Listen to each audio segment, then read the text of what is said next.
जय हिंद, जय भारत। सैनिकों की यानी कि आप लोगों की, हमारे देश की जो अब तक सेना है उसमें पहले उसमें सिर्फ लड़के या आदमी ही जाते थे, लेकिन धीरे धीरे समय के साथ साथ औरतें, लड़कियां भी उसमें जाना शुरू हो गई।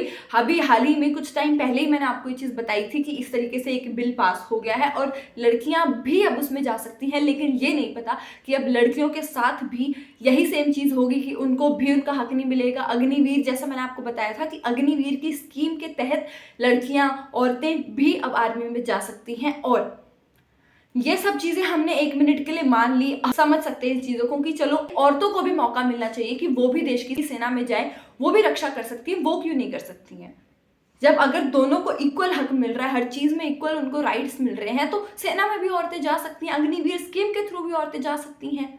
इस बात का ही कंक्लूजन अब तक हमें नहीं मिला था। हम अब तक ही नहीं समझ पाए थे कि अग्निवीर स्कीम में इस तरीके की चीज क्यों निकाली कि औरतें भी जा सकती है। कहीं ऐसा तो नहीं कि उनके साथ भी वही घटिया बर्ताव होने वाला है जो ऑलरेडी आदमियों के साथ होता है।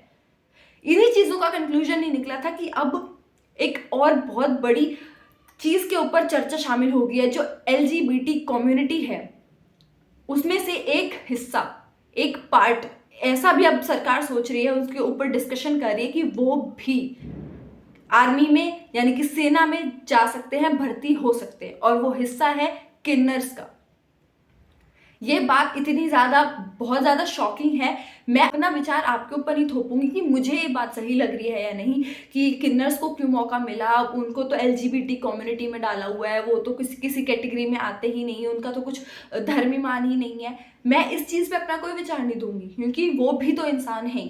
इस चीज़ पर आप लोगों का डिसीजन होगा कि आप लोगों को ये चीज़ सही लगती है कि नहीं। उनके ऊपर भी क्योंकि अब सरकार चर्चा कर रही है कि अब उनको भी मौका मिलेगा कि वो सेना में जा सकते हैं, वो भी देश की रक्षा कर सकते हैं। इसके ऊपर चर्चा चल रही है, मीटिंग्स स्टार्ट हो चुकी हैं। मैं कोई झूठी चीजें नहीं आपको बता रही हूँ, मैं पूरे प्रूफ के साथ आपको ये चीज बताऊंगी। Exploring employment opportunities for transgenders in armed forces, यानी कि ट्रांसजेंडर्स जो है, किन्नर्स जो हैं, उनके लिए भी अब अपॉर्चुनिटीज सरकार ढूंढ रही है कि उनको भी कहीं ना कहीं किसी पोस्ट पे, चाहे ऑफिसर हो, मेजर हो, जनरल हो, कोई भी हो, किसी ना किसी पोस्ट पे सरकार अब उनके लिए भी ढूंढ रही है कि उनको भी मौका मिलना चाहिए। Indian armed forces are looking at possible employment opportunities for transgenders and the roles they could perform while examining the Transgender Persons यानी protection of rights act 2019 and it's implications. जो मैंने आपको बात बताई वही, कि वो अपॉर्चुनिटीज ढूंढ रही है सरकार कि उनको भी आर्म्ड फोर्सेस में यानी कि सेना में आने का मौका मिल सके। लेकिन एग्जामिन करते वक्त, यानी कि ये जो प्रोटेक्शन ऑफ राइट्स एक्ट 2019 का है, इसको ध्यान में रखते वक्त और इसकी जो इम्प्लीकेशंस है, उन सभी चीज़ों को, इस एक्ट को ध्यान में रखते हुए ही वो इनको आर्म्ड फोर्सेस में लाएंगे, सेना में लाएंगे।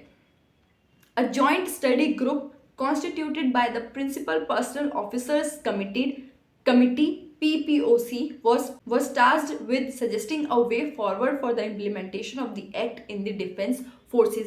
एक जॉइंट स्टडी ग्रुप यानी कि एक संगठन बिठाया गया है जिसको PPOC यानी प्रिंसिपल पर्सनल ऑफिसर्स की कमिटी ने बनाया है, कॉन्स्टिट्यूट करा है, उसकी सारी चीजें स्टार्ट करी हैं और उनसे पूछा गया था एक इस तरीके का वो रास्ता निकाले, कोई चीज सजेस्ट करें जिससे ये जो एक्ट है इनको भी डिफेंस फोर्सेस जो है, सेना है, इसमें इम्प्लीमेंट किया जा सके, लागू किया जा सके। LGBTQ rights in India, the transgender persons, जितने भी चीज़ें हैं, new summary regarding possibilities of, यानी वही चीज़ें हैं जो मैंने आपको बताई कि हर पॉसिबिलिटी को देखा जा रहा है किसी ना किसी तरीके से कि कहीं ना कहीं LGBT कम्युनिटी का जो हिस्सा है, किन्नर्स, उनको आर्मी में आने का मौका मिल सके।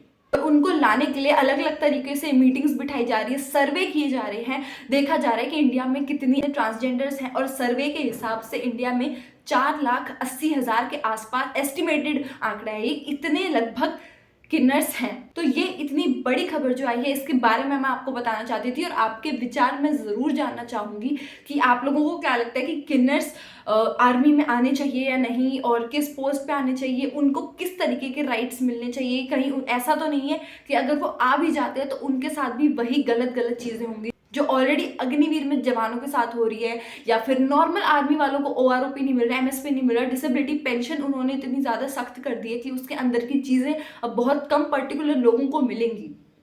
तो ये सारी चीज़ें देखते हुए, मध्य नज़र रखते हुए देखते हैं कि सरकार क्या अपना फैसला लेती है, कितने टाइम में ऐसा होगा या नहीं होगा। अभी बस जो खबर आई थी मैंने आपको वो बता दी है, और आपके विचार मैं ज़रूर जानना चाहूँगी क्योंकि वो मैटर करते हैं कि आर्मी को क्या लगता है। सरकार तो जो सोचती है, वो जो प्लान्स बनाती है, वो तो इम्प्लीमेंट वो कर ही देते हैं, उनको तो लागू करना है वो कर ही देते हैं, लेकिन आपके विचार भी, आपके थॉट्स भी बहुत ज़्यादा मायने रखते हैं, मैटर करते हैं कि आप लोगों को क्या लगता है कि ये चीज़ ऐसी होनी चाहिए या नहीं, किन्नर्स भी सेना में आने चाहिए या नहीं। तो मैं हूँ साक्षी, CCN News 24 से। धन्यवाद।